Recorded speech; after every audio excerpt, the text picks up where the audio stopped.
Major funding for this program was provided by the National You can Endowment for the imagine Arts. how emotional this is, Rosalind E. particularly Walter. for Jamie, but also for Viewers me, like you. remembering 20 years And ago, by the following. all those decisions I had to make and choices I had to make, and what music and what images, and so This many is of the PBS. people are gone now. That was That one of the film. things that really struck me seeing this film now, is how many of the people in this story you caught before we lost them. Thank God. So many important people, Adolph Green and Betty Comden and Arthur Lawrence and Jerry Robbins And Bertie, and Lenny's brother. yes, whom we just lost a year ago, Yeah. my father's younger brother, Burton. And just the list goes on and on. You know, before we go any further, I want to point somebody out in the audience here. Harris Yulin. Stand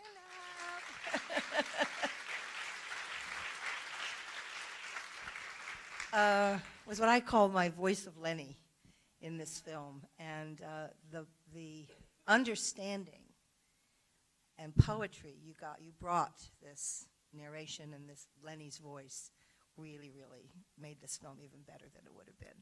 I want to thank you for that. Thanks, Harris. I'll tell you a funny story before we go on. We went to a screening, my husband and I, who's also over there, once, of a friend of ours had directed a film. And afterwards there was a reception, and Halstead says, "There's my tennis partner." And I said, "That's my voice of Lenny." We had no idea that we were coming at you from both sides, Harris. And since then, of course, we've become great friends, and I appreciate that very much. So, what was it like for you to watch this film besides you should know, for those who don't, that Jamie has just recently written an incredible book about Lenny. Thank you. Incredible. I couldn't put it down. I read the whole thing in like one night, called Famous Father Girl, Growing Up Bernstein. And I'm just curious about what it's like for you to watch this film now after having written that book. It was fascinating. I mean, obviously, I went through a gigantic process to write my book, and so much of what I processed and evoked is in this film. So it was like, you know, seeing so much of what I wrote and the emotions that I wrote about, you know, being manifested visually.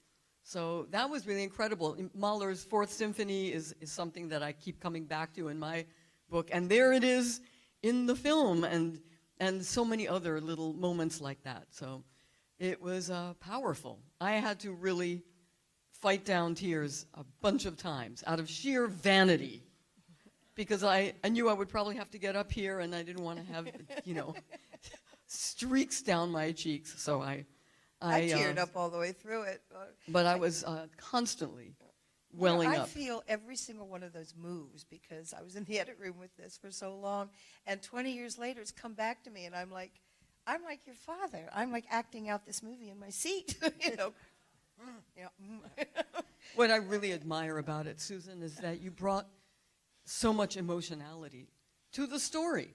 And, you know, the last part of the story is not as upbeat as the first part, as we all clearly could see, and yet you're with it, right to that last image of my father, which is, you know, of a very old man with his whole life and all his agonies written right there on his face. And it's an incredible way to end the film, because it's like everything is in that face as you slowly draw in on it. Very powerful. And that profile.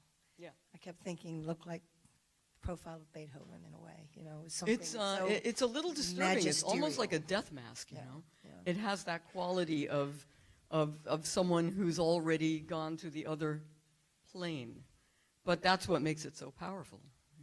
You know, when I made the film, a lot of people asked me, and I'm curious whether you feel this way, since he said so publicly that he didn't want to be remembered for the man who wrote West Side Story, which, can you believe anybody would say that? Why ended with music from West Side Story? I'm wondering how you feel about that.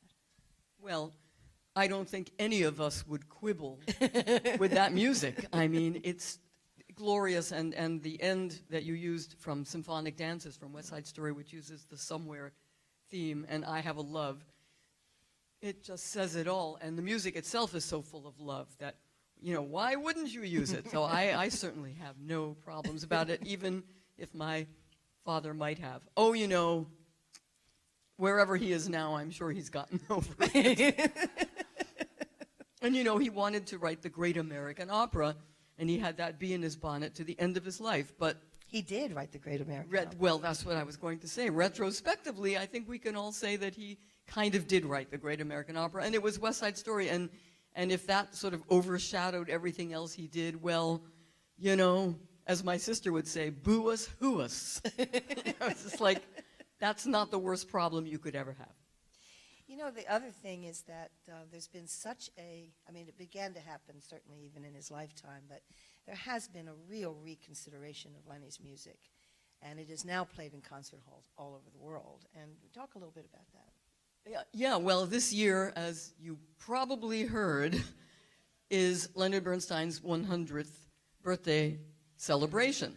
And this centennial has taken on a life of its own. Of course, my brother and sister and I were really hoping that the whole world would get together to celebrate our dad's 100th birthday, and we did everything we could to remind everyone that it was coming up, and then left everyone to their own devices to figure out ways to celebrate. But we never dreamed that it would be this gigantic.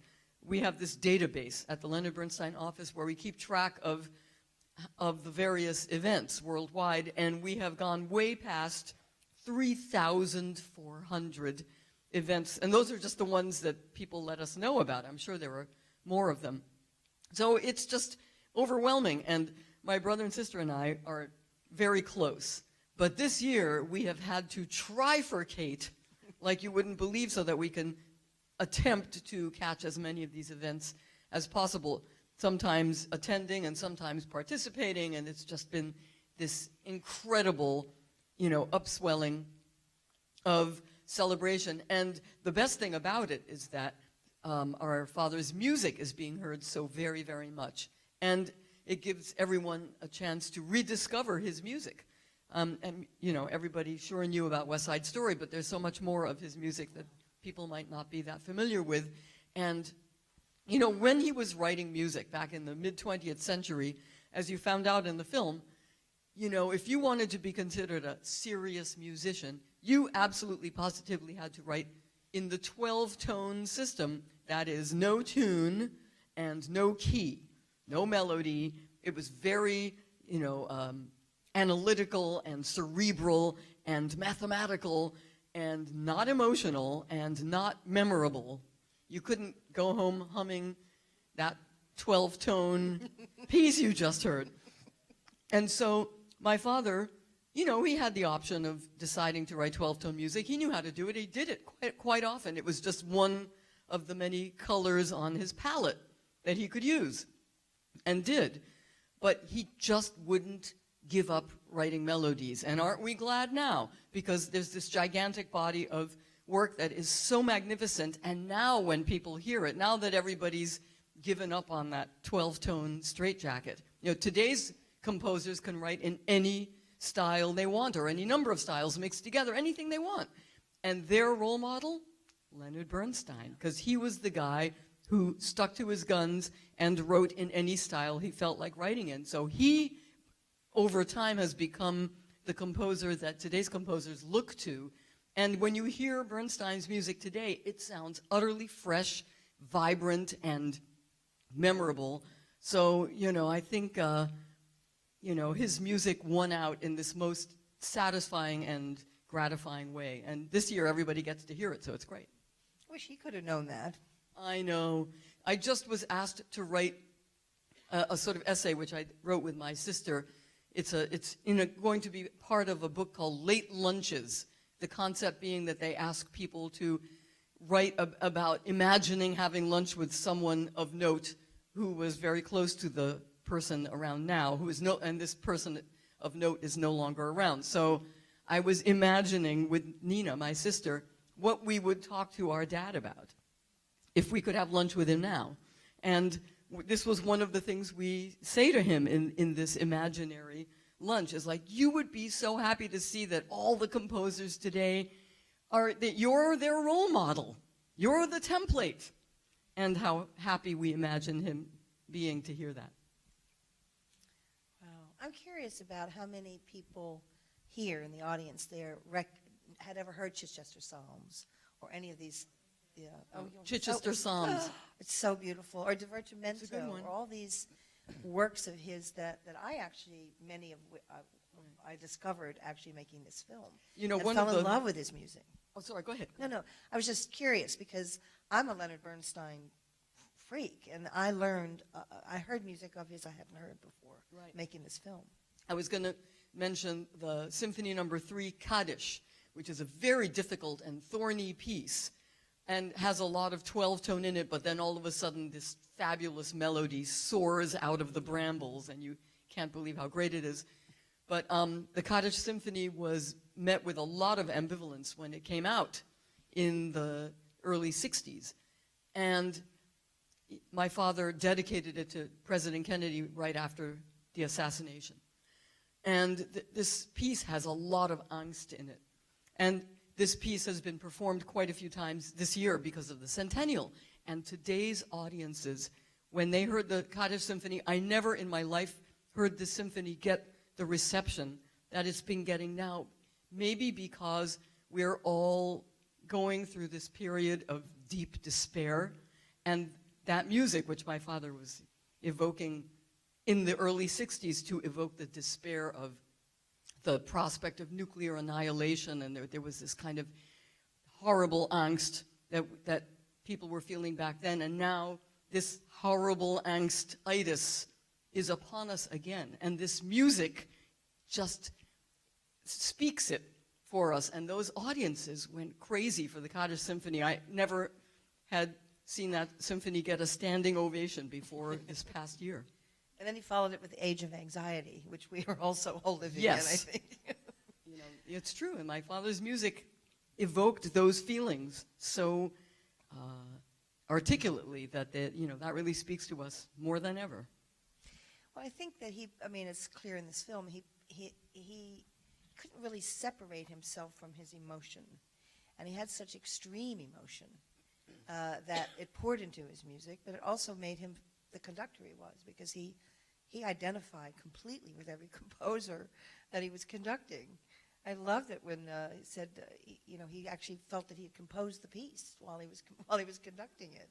That's just amazing. Yeah, I think that was his process, was to put himself in the mind of the composer and imagine why that composer felt that this note inevitably followed the preceding note. And that was his way of really getting under the skin of the music. Does anybody have any questions they'd like to ask? Thank you.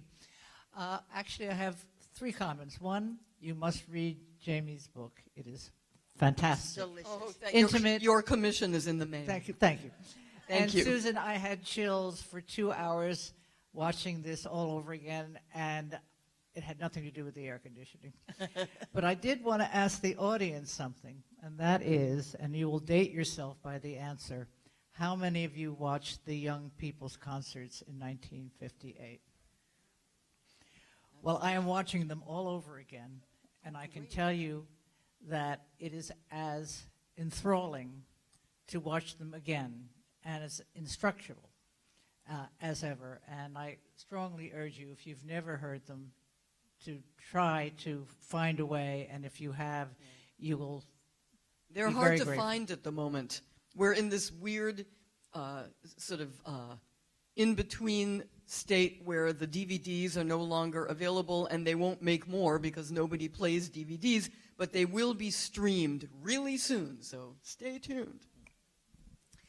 Well, I think Jamie and I have to go because we are having a reception and a book signing at my house. If anyone has, I think many of you have already bought tickets to it, and those that haven't, you can buy them for $150. But you also And you get get the Jamie's book, a signed book. So thank you for being such a great audience. And Thank you very much. Thank you, Susan. bravo.